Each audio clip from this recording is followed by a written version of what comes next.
జిల్లా అధ్యక్షులు మన్నే రాజు గారు, డిప్యూటీ డైరెక్టర్ హనుమంతరావు గారు, ఏడి గారమ్మ సెక్యూరిటీ గారు, అదేవిధంగా మిత్రులు మోహన్ కృష్ణ గారు, వెంకటేష్, దేవేందర్, రాము, రాజు, అన్ని సంఘాల డైరెక్టర్లకి, సభ్యులకి, ప్రెస్ మిత్రులకి, మా శ్రీనివాస్ గారు అధ్యక్షులు, సుదర్శన్ గారు, మైసయ్య గారు, అందరికీ పేరు పేరున నమస్కారం. దీని మీద అనేక సంవత్సరాలు మేము కూడా స్టడీ చేసి ఉంటుంది.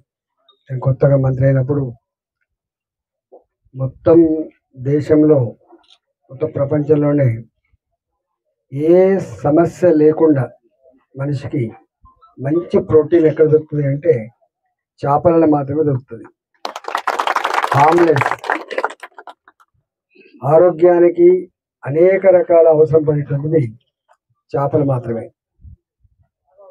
చేపల్ని బెంగాల్ లాంటి ప్రాంతంలో పప్పుల్ని వేసుకొని, మనం ఎట్లయితే పప్పులో ఆనిగకాయలు వేసుకుంటామో, మనం ఎట్లయితే మునక్కాయలు వేసుకుంటామో, అట్లా వేసుకొని వండుకునేటువంటి కల్చర్ ఉన్నటువంటి దేశం ఇది. దీన్ని జలపుష్పాలు, దీన్ని వెజిటేరియన్గా భావిస్తారు బెంగాల్లో బ్రాహ్మణులు. కాబట్టి అంత మంచి ఆహారం, పేదలకు అందుబాటులో ఉన్నటువంటి ఆహారం.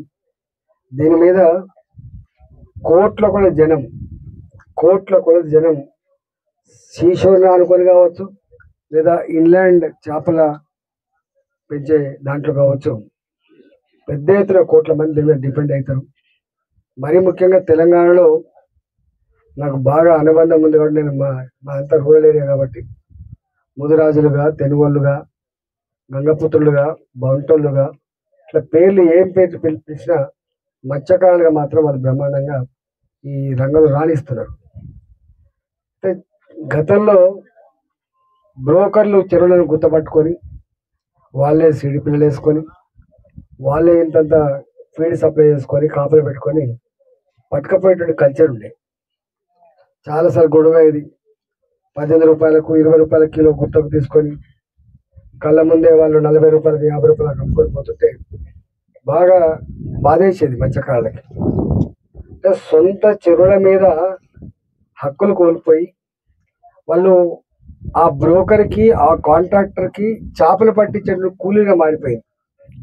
దీని మీద బాగా స్టడీ చేసి మేము గవర్నమెంట్ వచ్చినప్పుడు ఈ బ్రోకర్ల బెడద పోవాలి, సొంత సొసైటీ మెంబర్లే చేపలు పట్టుకునేటువంటి కల్చర్ రావాలి, ఏం కావాలని చెప్పి అప్పుడు మేము చాలా మీటింగ్లు పెట్టి, సరే మేము ఆంధ్రాకి పోయి చేప పిల్లలు తెచ్చుకుంటాం, మా దగ్గర సొసైటీ మెంబర్లం మళ్ళీ మీరు డబ్బులు జమ చేసి తెచ్చుకునే కెపాసిటీ లేక వాళ్ళకి ఇచ్చేస్తాం సార్. మేమన్నాం, చేప పిల్లలు మొత్తం మీకు ఉచితంగా ఇస్తే మేము నడుపుకుంటున్నాను అన్నాం. నడుపుకుంటాం సార్ అని చెప్పి దాని నుంచి పుట్టిందే ఈ చేప పిల్లలు ఉచితంగా ఇచ్చే ప్రోగ్రాం. రెండవది, దీని మీద ఫీడ్ కోసం, ఇతరత్వ కల్చర్ కోసం కూడా కొంత మేము పెట్టినాం యాక్చువల్గా. కాకపోతే గొడవలు అయ్యి మధ్యలో అది కొంత ఆగిపోయింది. కానీ దీని సమగ్రమైన ప్లాన్, చేప పిల్లలు, ఫీడు, మేనేజ్మెంటు, మళ్ళీ పట్టిన తర్వాత ఐస్ ఫ్యాక్టరీల నుంచి వెళ్ళి మళ్ళీ ట్రాన్స్పోర్ట్ వెహికల్స్ అన్నీ కింద నుంచి వెళ్ళి పైదాకా ఇవన్నీ పెట్టినాం. దాని నుంచి వచ్చినాయి ఆటోలు కానీ, సైకిల్ మోటార్లు కానీ, లేకపోతే 50,000 రూపాయలు, 1,00,000 రూపాయలు చొప్పున పెట్టుకునేటువంటి దీన్ని మల్టిప్లై పద్ధతిలో అనేక రకాల వాల్యూ యాడెడ్ ప్రోడక్ట్లకు తయారు చేసే పద్ధతి చేసినాం. కాకపోతే దాంట్లో మన ఆదరణ, మన పట్టింపుడు ఎక్కువ ఉంటే ఇది గొప్ప సక్సెస్ ఆస్కారం ఉంటుంది. నేను ఒకటే మన రాజుకు దీని రీసెర్చ్ కాదండి. నేను జార్ఖండ్ పోయినది స్టడీ చేయడానికి. నేను స్టడీ చేసి వచ్చిన తర్వాతనే కేజీ కల్చర్ వచ్చింది. నేను స్టడీ చేసి వచ్చిన తర్వాతనే ఒక 2-3 విశ్వవిద్యాలయ దీని ఫిషరీస్ యూనివర్సిటీస్ వచ్చినాయి. నేను స్టడీ చేసి వచ్చిన తర్వాతనే ఈ వాటర్ స్ప్రెడ్ ఏరియాల మీద అన్ని అవుట్డేటెడ్ పద్ధతులు తీసేసినాం. కానీ కొంతమంది ఎందుకో కొంత నెగిటివ్ అర్థం చేసుకొని దాన్ని ఆపిండ్రు. నేను మళ్ళీ చెప్పదలుచుకున్నాను, అంటే ఇంత పెద్ద ఇలా గ్రామాలలో ఉండే దాంట్లో 3 కులాలు ఇప్పటికీ గ్రామాలు పట్టుకుని ఉంటాయి.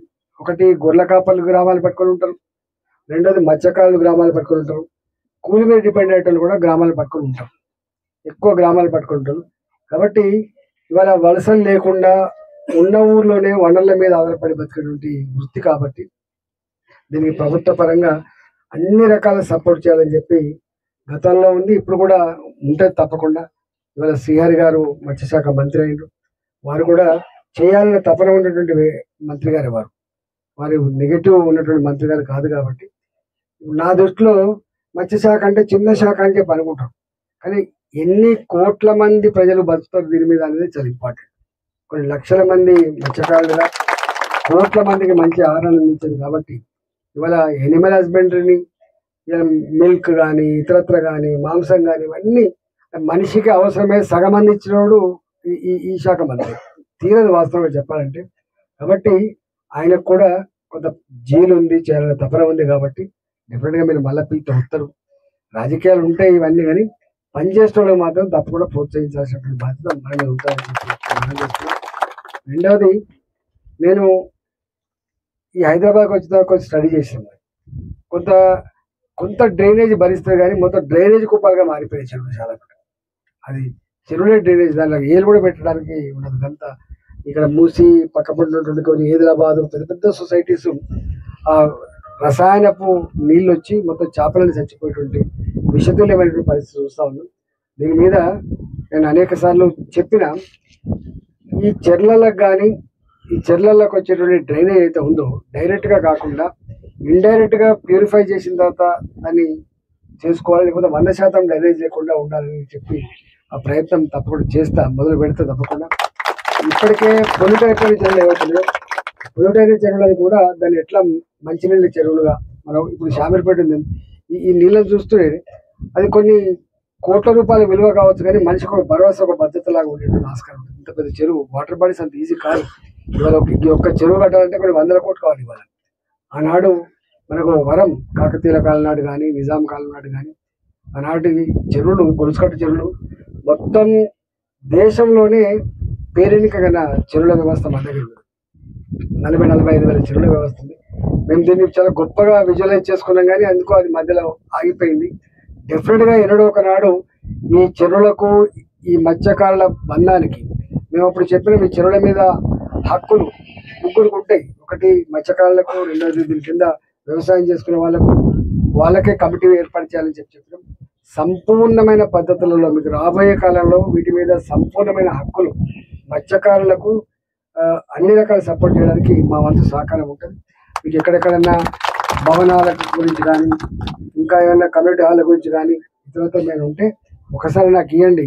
87 సొసైటీలు అని ఇచ్చింది లిస్ట్. 87 సొసైటీలు, అలా 60-65 సొసైటీలు ప్రాథమిక సొసైటీలుగా ఉన్నాయని అంటున్నారు, 15 మహిళా సంఘాలుగా ఉన్నాయని మీరు అంటున్నారు. మీరు ఏమేమి కావాలన్నా సమగ్రంగా నేను రాజుతో చాలాసార్లు డిస్కస్ చేశాను.